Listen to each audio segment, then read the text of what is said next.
Stonehenge festival. And helicopters were flying over us. The cops had helicopters out looking for people. I thought it'd be a good idea to take some mushrooms.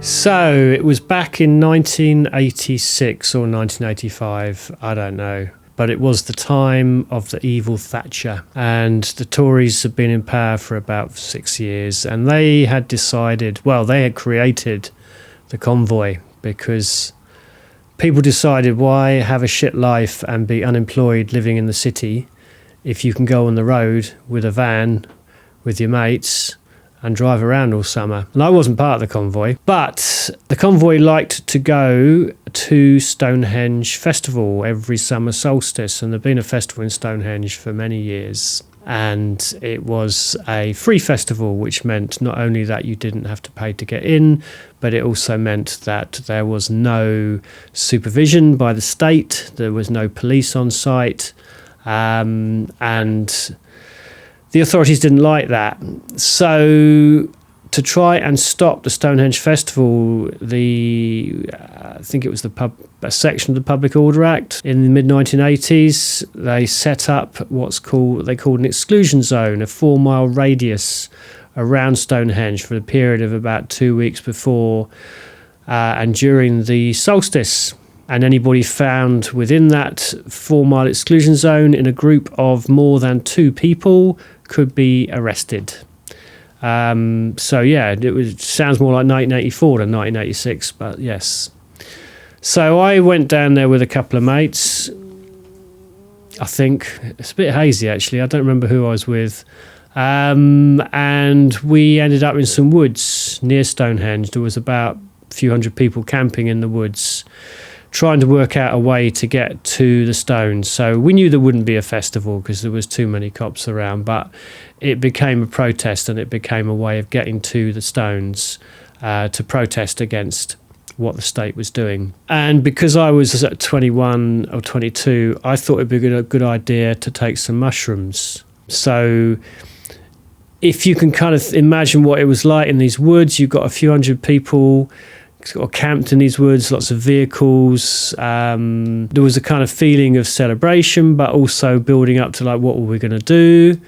And I remember just before it was dark, and just before I took the mushrooms, and maybe at the same time, I saw this line of lights along the horizon going along this road, and that was the remnants of the convoy coming in to the camp or past the camp. I can't remember.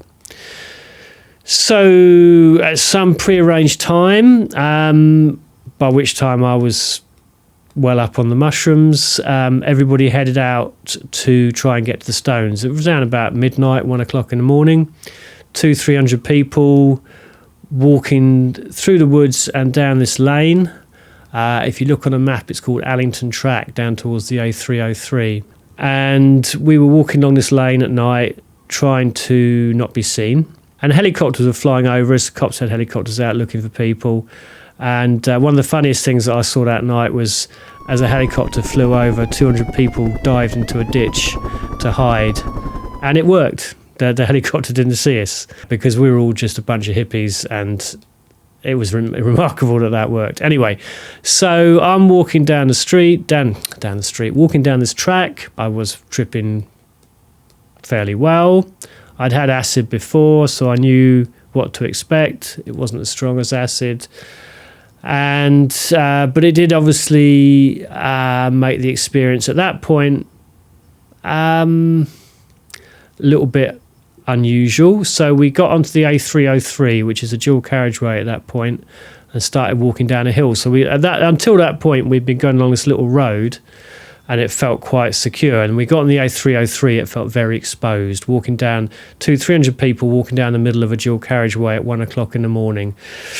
And we knew the cops would see us very soon. Of course they did. And up the other side of the dual carriageway, about 10 or 15 police vans drove at speed up the hill, because they had to go up to get round to come down towards us. And we could see them all dressed in riot gear inside the vans. And it was a little scary seeing that. And then they circled round the top of the dual carriageway and came back down towards us.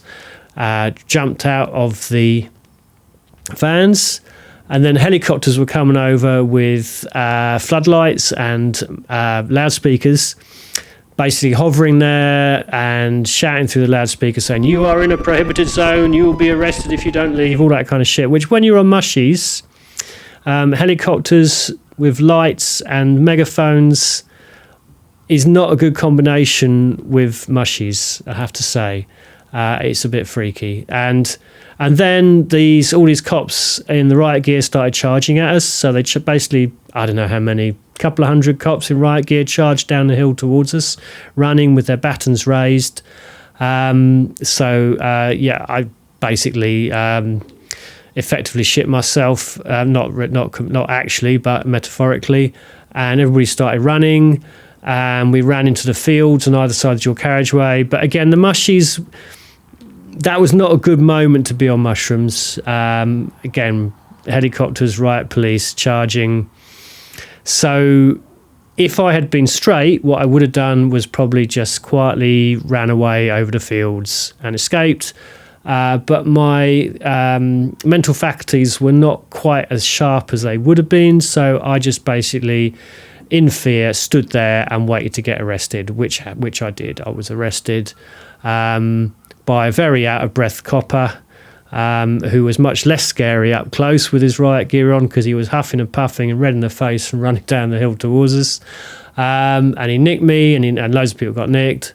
And they put us in a bus or buses. Don't remember much of the trip after that, but we got taken to a police station in Salisbury, held overnight, in court the next day. And that is the only time that I've ever been convicted, and I was stupid enough to plead guilty and not try and defend myself. The only time, 21 years old. But basically, kids, if you're going to go on a demo, don't take psychedelic drugs. That's, mushies are great, but not for dealing with situations like that. But yeah.